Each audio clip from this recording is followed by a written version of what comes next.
Hello and welcome to the Power of Meditation Summit. And I am delighted to be here with Phyliss Francis. Hi. Hi everyone. Thanks for joining us. So Phyliss and I know each other well, and we'll give you a little bit of history about this in a little bit, you all, but we were going to be running this summit together. There've been a variety of twists and turns, but I'm delighted to get to include you on the Power of Meditation Summit. And let me just tell them a little bit about you. Sure. So Phyliss has an MA in spiritual psychology, and you've been coaching since 1998, and also you train coaches through a variety of different coaching certification programs. Is that right? Yes. Yeah.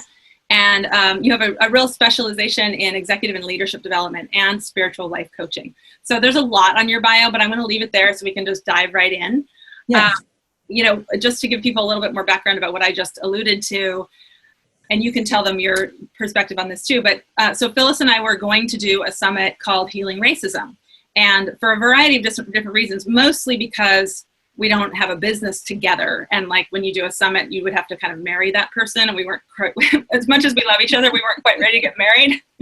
So that's why we didn't do it. But we both really share this deep love for social justice work and just the ideal of equality amongst all peoples. And so you talked about the fact that if we were to give this interview a title, you would call it Enlightened Activism, impact your life, your community, and our world from the inside out. So can you just talk about that and how you work a lot with people of color around really getting free in themselves from any, residue of oppression? Can you talk about that a little bit? Yeah, I really can. Enlightened Activism, I just love that name because to me, it's our outer reality is an experience of what's going on in our inner reality. Like that's one of the spiritual principles by which I train by, live by, coach by, because I find that when we are empowered, one of the ways that we're empowered is that we know that we can change our lives. We can make a difference. We can create a reality to reflect what we desire.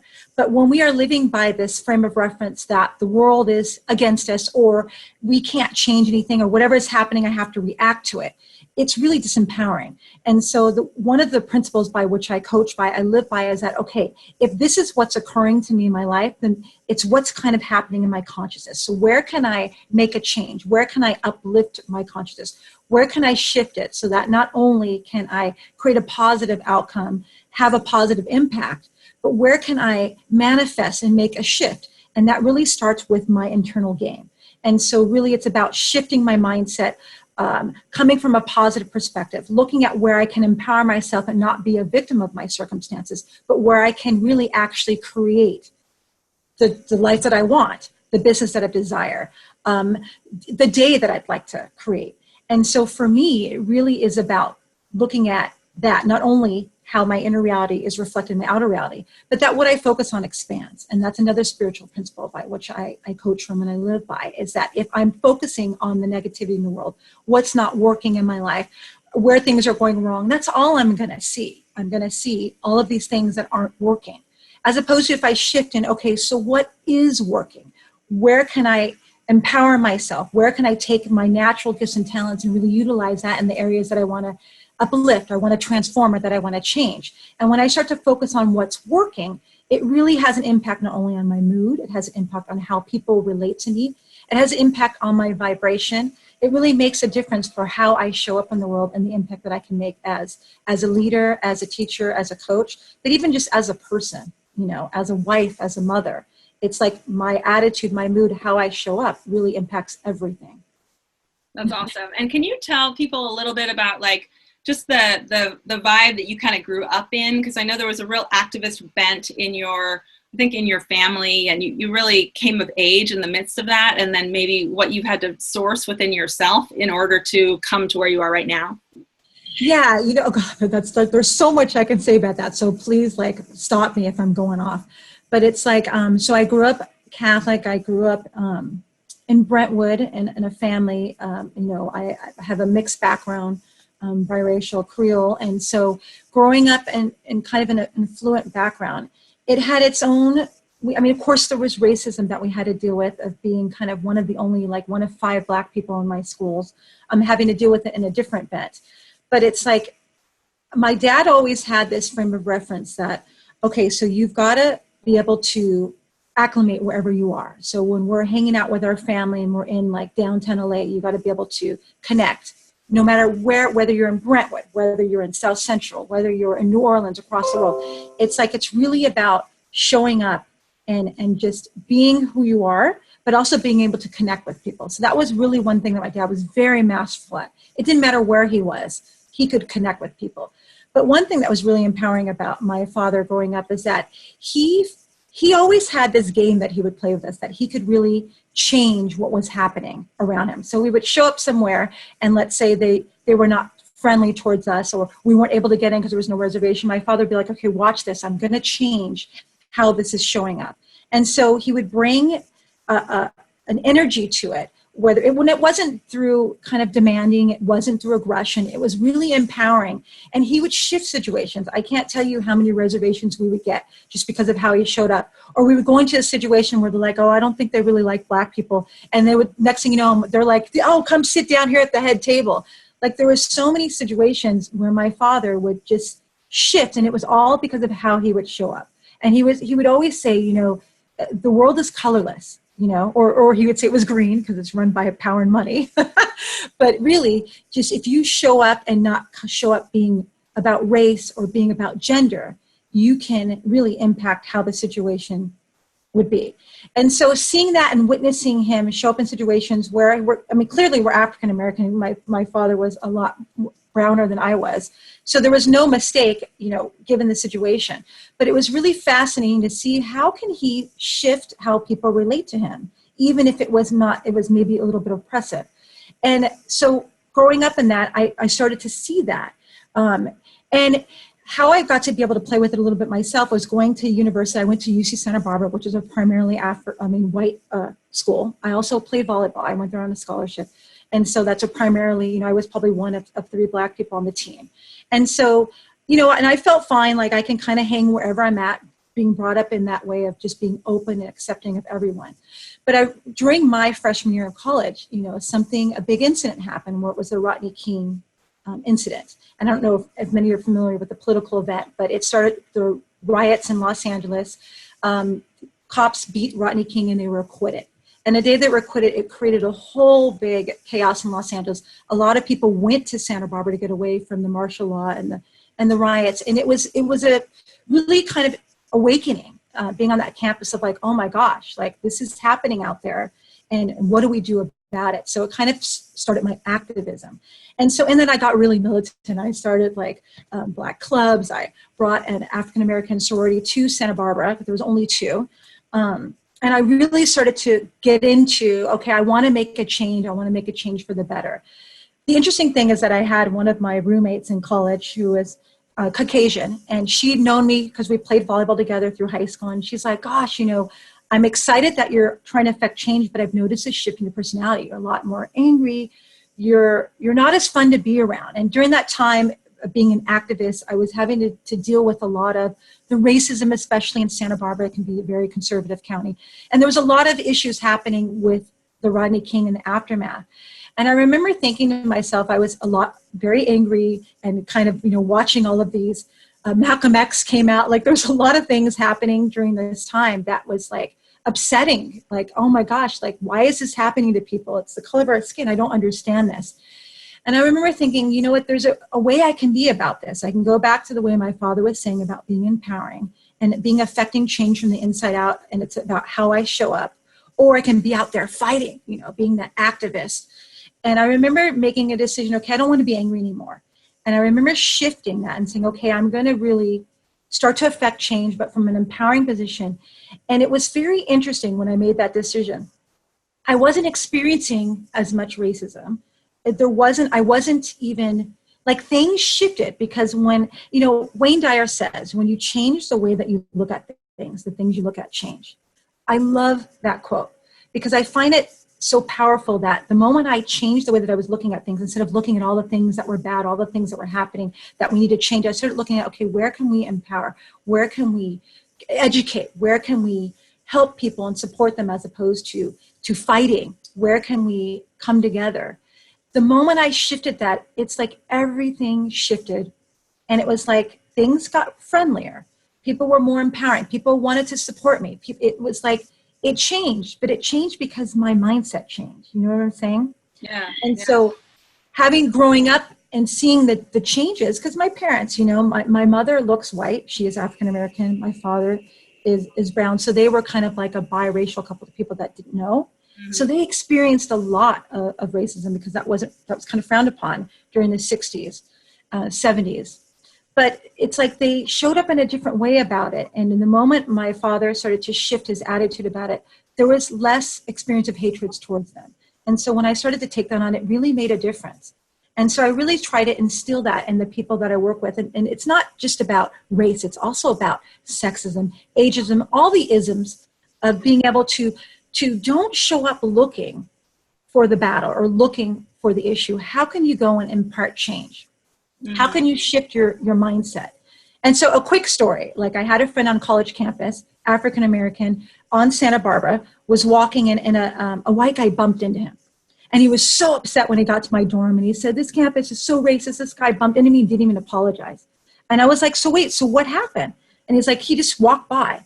I'm like, so it was because you're black? He's like, absolutely. I said, well, but how do you know? Like, how do you know he wasn't upset or he was depressed or he was on drugs or whatever he bumped? You didn't realize it. Like, why are we going here that it was a white-black issue? And I remember that really shifted him. And he was like, I don't know. That's always where I go to. That's the go-to of when things happen. It's because I'm black. It never occurred to him that there could be other reasons. And it's like, okay, since we don't know what really happened, because it could be because he was black, but since if you don't know, why don't you pick an interpretation that empowers you? Why don't you pick one because you're here upset, you're angry, your day is ruined, and this guy's probably not even thinking about you. So why not pick an interpretation that empowers you so that you can then, you know, it's like you're eating poison expecting the other person to die. Your anger is not impacting any sort of change, and it's making you not fun to be around, and you don't even know what happened. And so it was like taking that concept into my life. It's like, okay, where can I empower myself? How can I shift the interpretation? How can I impact change in a way that empowers me and the other person? Does that make sense? Oh, totally. I mean, I'm having like complex responses internally because when I, as you know, like my partner, whom I call my husband because we're essentially like married, even though we're not technically married, but we've been together for 10 years and have children together and all of this, right? And he's Afro-Cuban. And when we were first together, I would kind of come to him with a sort of a similar stance, like why not just put a positive spin and like look for the good. And I actually came to see that I had been really naive, like I wasn't seeing the microaggressions. So maybe you could talk about it from that perspective, like for somebody who has actually seen microaggression their whole life, how do they make this shift in their mindset? And so when you say microaggression, what does that mean to you? So I've started to observe the world a little bit more through Gabrielle's eyes, and so what I have seen is that, I mean, these are kind of stereotypical examples, right? But like he has kind of an ebullient, classically like comical personality. Like he's definitely really extroverted, really, really funny, really light. And he's perceived, like people love him when he is in that mode. But if he shifts into a more somber mood, then I just notice, and this is probably true of anyone, but I feel like particularly being an African-American man, if he walks in the face if he walks into the room with his face like fallen, he like repels people. Yeah, totally. And so many of my friends have said like he's kind of scary, and I feel like there is a racial component or a interpretation that comes because they're in my community, like in Santa Cruz where I kind of came up there, it's not very diverse. And so they just don't have necessarily that familiarity. I mean, I don't want to typecast anybody, but, I just think that there is also a lot of, clearly the microaggressions do exist. And in a way, I feel like what he's doing in a sense is protecting himself from from having to deal with any emotional impact when they occur by having an attitude that, you know, where he's like scanning the environment for any risk or danger associated with him being Black. So I feel like there is some validity to it, but obviously it's not necessarily an empowering way to move through the world. It's a protected way of moving through the world. So yeah, I totally get what you're saying. And it's so funny because my husband and I were having the same conversation because we just got back from a 2-week trip to Europe, to Paris and London. And my husband is very dark skinned. He's African, you know, he's Black Hawaiian. And so we had the same kind of, he was a little scared to go. This is his first time going internationally because, you know, how will they receive? And I was explaining to him, you know, having been to Europe before, that it's really, forget about race and all this. It's how you show up. Like, how are you going to show up? And this is not about the Pollyanna, rosy glasses, and I'm denying that there's real racism. There is real racism. There is real sexism. I mean, look we have a president that's really showcasing, you know, all of this in many different ways politically and in the world out there. But and that's a whole nother conversation. But it's like how you show up, you can impact how people treat you. And so he really took that to heart, and he had the most amazing time in Europe. People embraced him, and it really makes a difference when he's showing up smiling and in a really positive mood, and really, as opposed to, like you said, like really trying to say, okay, is this safe? Because he has real experiences where it's not safe for him. And so, and then he has me like, oh, everything's great, you know, just really enjoy it. But it really made a difference for him showing up, and because, you know, there's this whole stereotype about how Parisians are not very friendly to Americans, let alone Black, white, or anything. They just don't like Americans. But that was not our experience at all. Like I said, okay, we're going to show up and we're going to love Paris. And that's exactly the experience we had, because we came into the room with smiles, embracing, you know, we had such a wonderful vibration of energy. It just transcended all of this. And that's the conversation I'm having. It's not about denial. It's not about pretending that this is not existing. It's about how can you impact change from the inside out. So you've got to monitor how you're showing up and notice that can impact everybody around us. And we had the most amazing experience. We had people taking us to dinner. We had people showing us around. I mean, we had an extraordinary experience where people were so generous to us. And that was shocking to him, you know, having to go overseas and not knowing how he would be received. That's awesome. And so he got to test that theory a little bit, you know, of being able to show up in a certain way. Well, I mean, I totally agree that as when, you know, that we essentially become source for the environment that we step in, for whatever arises around us, we can source what we want to create if we step into that possibility. I want to ask you about, well, first of all, how does your meditation practice, your spiritual practice, bring you back to this? Let's talk about that. Yes, because like, again, it's not like I'm all every day, all day long. I mean, I strive to be, I try, but a big part of that is being able to center myself on myself. And a big part of how the power of meditation, I find that it's so important for me to connect with my source within me, my highest power, to remember who I am and to be imperturbable from what's happening.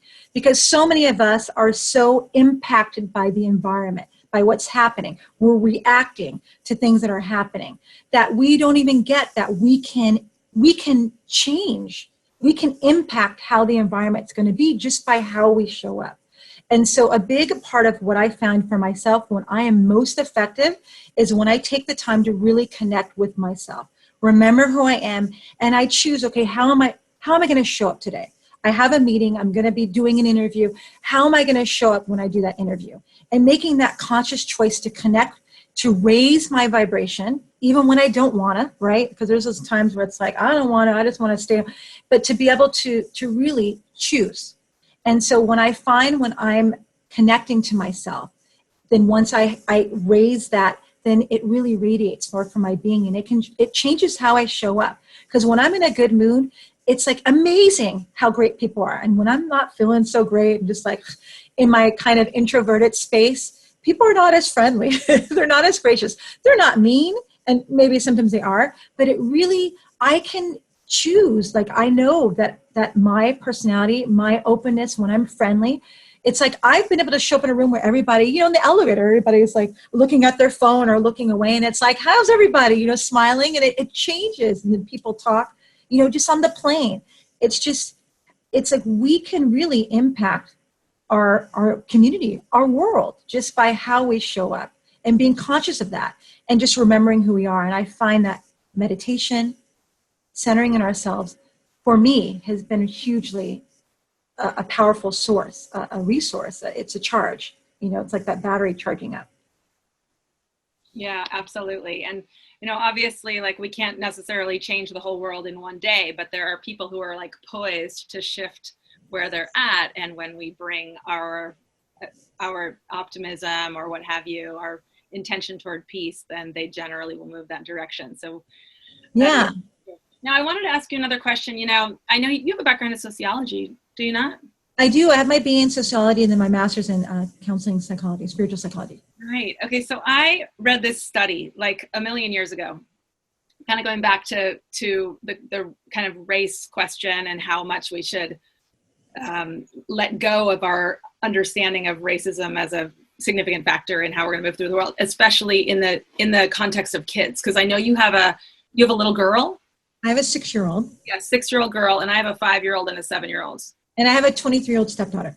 Right. Okay. So we have little ones about the same age.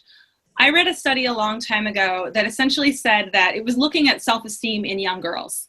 And I'm not going to get all these details right, but essentially what it was mapping was the plummet in little girls' self-esteem that happens when they're around 12 years old.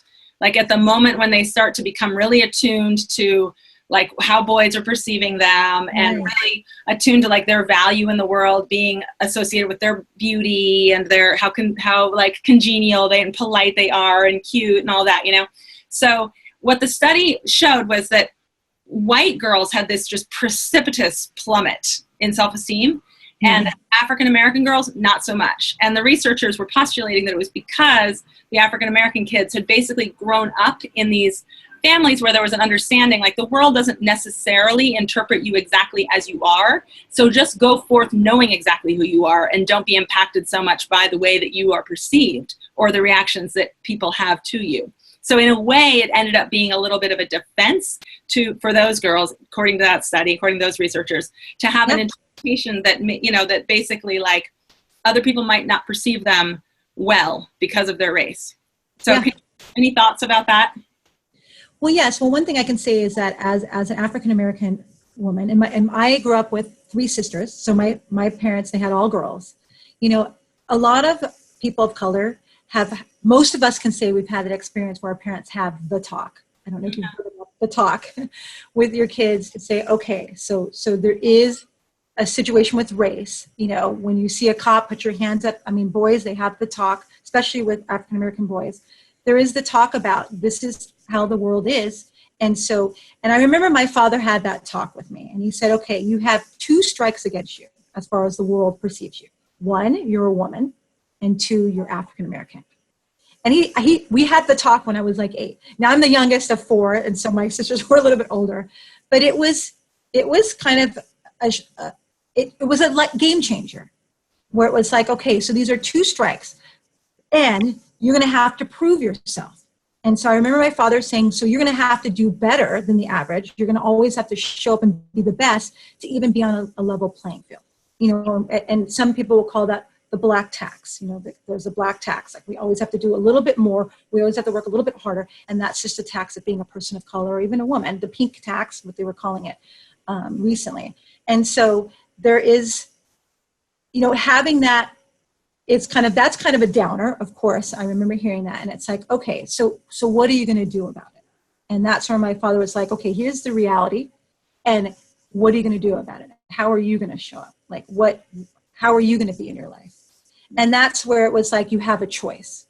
So you can go with the stereotypes, go with how you're being perceived, or you can rise above it and show up and do your best. Mm-hmm. And so, of course, I chose the path I took, which was, of course, I was 8 at the time and we had a lot of healing and growth and a lot of science of mind, a lot of spiritual practice, even though I was part of Catholic.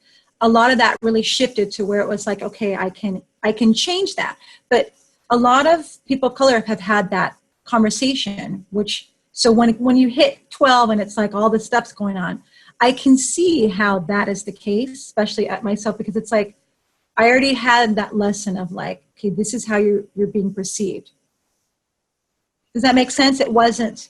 Yeah, no, I mean, totally. I mean, my kids, even at 5 and 7, have already had the talk. I mean, the talk, it's actually not just the talk. It's kind of like, that's just a constant. Yeah.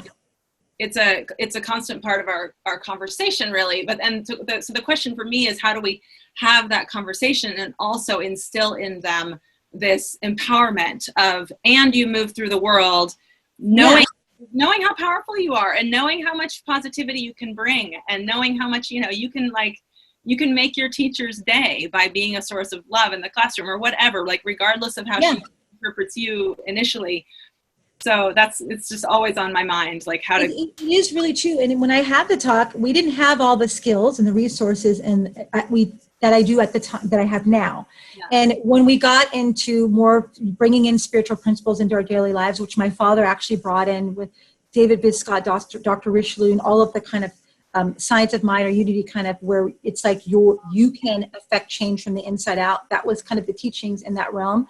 That came in later, and that's where. But even in at that moment when we had the talk, it was like you have a choice. Yeah. Of who you're going to be. Yeah. And so even in that kind of, oh man, it's like there was still like, so how are you going to show up? Yeah. What path are you going to take? Like I saw that I had a choice, and a lot of people don't have that. Like a lot of people don't have a parent that may sit them down and say, okay, this is the reality. Because my husband and I, we have completely different upbringings, and he being a military brat, having moved around, he was, he experienced a lot of racism in a different way. And now us coming together, it's been life-changing for him to see, okay, I can rise above this. I can live a world where I'm not experiencing or being judged by race. And since he's been with me, he hasn't had that many negative experiences because I'm constantly teaching him, okay, how are you going to show up? Are you going to show up as that angry black guy? Are you going to show up as that guy who is, people are judging by the color of your skin? Or are you going to show up as somebody who's confident that can do the job? Because how you show up, it's that energetic aroma that we give off based on our mindset really impacts how people relate to us. Yeah. I mean, it really does. And a lot of people are saying, but still, racism still happens. Yes, it happens. And it's like, are you going to let it take you out? Are you going to succumb to it? Are you going to allow that to be the narrative of your life? Or are you going to say, okay, this is what's happening here. I'm going to rise above it. I'm going to prove everybody in here wrong. And I'm going to show them that I am capable and I am this, or whatever it is the narrative that you choose. And it's amazing how that can shift based on how you show up. Yeah. I mean, and also kind of attuning your awareness to the fact that despite all of the aggressions, all of the oppression, all of the microaggressions, all of the attitudinal and like negative energy that people of color have been receiving for so long, like look at how much vibrancy and love and light is like blossoming through regardless. I mean, that's the other thing I think. Just attend to the fact that it's already happening all around you in so many people's consciousness. Yeah. Movement toward grace. Absolutely. It's what you focus on expands. So you can choose. It's like with our presidency situation. Okay, we can choose that to focus on how negative the situation is and how the Me Too and all of these things are happening to people. Or we can choose that, wow, we have a president that is bringing young people together, with these school shootings, of saying we have the power to make a change. It's bringing in women to come together, not only in the entertainment industry, but all around the world, saying, you know what, enough. I'm not taking harassment. You cannot treat me this way because I'm a woman. He has created an uprising amongst different groups of people in all these movements where people are now coming together and are people, when Obama was here, there was a lot of people that said, oh, there's no racism. It's like, this situation has really shone a light on the reality and has brought people together. So we can focus on the positivity of what's happening here and how this next generation is going to, I can imagine what this next generation is going to do with politics, with the NRA, with all of these situations that's happening because of how they're coming together to impact change. Yeah, it's amazing. It's true. And the focus on like our capacity to create change is really so heightened right now compared to where we're at. in a sense under Obama. I mean, it depends on where you look, but yeah, again, it's what you focus on expands. So it's like, where do you choose? You have a choice. And so how do you want to show up? Like, the Gandhi quote, it's like, I forget, there's a Gandhi quote that I know where he says something and I totally just lost it. Well, the Buddha is so famous for the statement, the mind is the forerunner of all things, which is essentially what we're talking about. Right. And the change, it starts with each one of us individually. And so if we can shift that within ourselves, we can then shift that within our families, Absolutely. within our communities, which and in turn down the line impact the world. And that's why I say enlightened activism. It's about impacting change through how I'm showing up, by who I'm being, because it's contagious. Yeah. When I'm smiling and happy, and it's like I can change somebody's mood when I'm feeling great and in my energy. Just like when I'm feeling really bad and negative, I can change somebody's mood with that too. And it's like making a choice there. Yeah, and making a choice that is because of one's own desire to essentially like honor one's own life experience. Because I think there are a lot of people of color who have felt like I have to be happy for somebody else's sake. I have to appear as if I'm happy. So, essentially giving oneself space to do all the healing work that needs to be done. Yes, absolutely. There's absolute healing work. I mean, even for my own self, even when I shared my life story, I mean, people can say, oh, well, you don't understand. You didn't really experience racism. But I did in a different way. Not only did I experience racism from Caucasian communities, I also experienced it within the Black community. Oh, you're not really white. You're not what? Like it was like, where do I fit? It was like that created a whole different situation of not feeling belonging. Oh, yeah. But it's like, so everybody has their experience. Right. And it's like, how can we shift that? How can we have a life that we love? And there has to be healing with that too. Mm-hmm. So it's not just, just change your mind and everything will happen. Yeah, there's the meditation, the power of meditation. There is the healing work of releasing the anger, the upset, the sadness from whatever we've experienced. And then making a choice, okay, who am I going to be now? That happened to me 30 years ago. Am I going to live from that in the here and now? Because every moment life is happening and I have a choice right now who I'm going to show up. Because I can show up as that person 10 years ago when this happened, or I can show up, no, I'm not going to let that stop me. I'm going to make a difference. And so we have that choice. And so be able to give people those tools, impart them with that wisdom, impart them with whatever the healing they need to do to be able to know that they have a choice. Because not everybody knows that either. Yeah, no, it's true. Thank you so much, Phyliss. Can you talk a little bit about your free gift? Yes. Oh my God, this is such a rich topic. I swear I could talk about this all day. But my free gift is the Perfect Year Plan. So I created a workbook. Every year I create my intentions. My husband and I, we get together as a family and we create, what do we want to create this year? How much money do we want to make? How many trips? What do we want to create in our relationship? And we create our year. And so I decided, what, I should create something and give it to clients, give it to people so that they can create their intentional year. So it's called the Perfect Year Plan, and it's basically goes through every area of your life. It's very comprehensive so that you can create your ideal year through intentional goal setting. And it comes with a training video to walk you through each of the steps to teach you on how to create an intention, making it positive focus, and how to create specific measurable results. And it has different worksheets and guides to support you with being able to track your daily progress so that you can make those changes to reach your goal. That's so cool. It's really awesome. It's really good. I really like it. Yeah, it's really amazing. I hope that people take advantage of that. So they'll get information about that in their email. Your website is phyllisfrancis.com. You have so much experience coaching people. I just really hope that people that need this kind of support in their lives find their way to you. And thank you so much for being a part of this summit, Phyliss. It's great. Yes, thank you, Kelly. It was so great to be here. Bye, everyone. Take care of yourself. Bye.